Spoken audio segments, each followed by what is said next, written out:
This game is essentially what happens when you mix a bullet hell game with tower defense and base building. You're piloting a big robot in a world that got nuked 100 years ago, and there are AI systems trying to keep the last bits of humanity alive. What makes it interesting are the tough choices you have to make about where to go and when to take risks. This video is sponsored by Soda Game Studios, meaning the channel received a small thank you fee for covering the game. You begin in a safe area, but the really good stuff, better resources, more experience, stronger upgrades, is all outside this zone where mutants and other nasties are constantly trying to kill you. You can actually expand your safe area by powering up reactors with fuel you collect, but that means venturing into dangerous territory first. So you can probably already see that this game has the constant push and pull between staying safe and getting stronger, which is always a very satisfying concept in my book. The mech you control feels fairly powerful right from the start.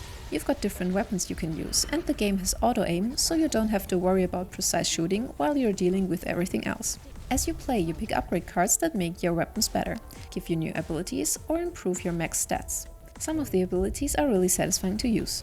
There's this sonic field thing that slows down enemies and damages them, laser drones that follow you around, and grenades that you can throw. The upgrade system has some depth to it too, with certain abilities getting better versions once you invest enough points into them. What sets this apart from other similar games is the building system. You can place down different types of turrets using resources you collect, and these actually make a big difference in fights. The turrets aren't just something you set and forget either.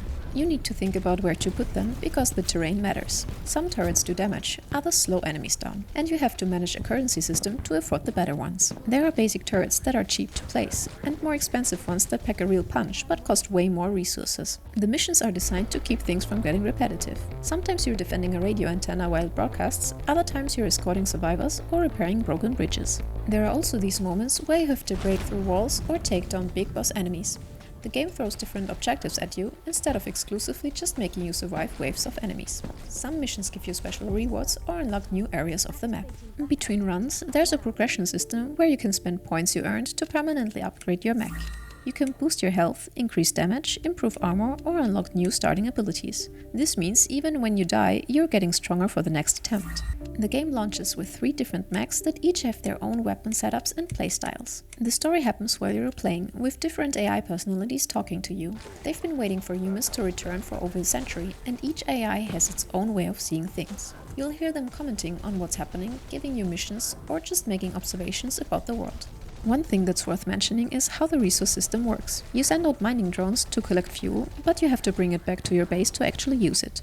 And this creates these moments where you're deciding whether to push further out for better rewards or play it safe. The enemies get worse the further you go from your safe zone, but the payoff is usually worth it if you can survive. The combat itself gets pretty intense. Your screen fills up with bullets, explosions, and enemy attacks, but it never feels overwhelming because of how the controls work.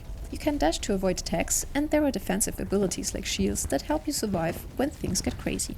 And this sentence concludes today's video. If your time was respected, a like or comment is very much appreciated.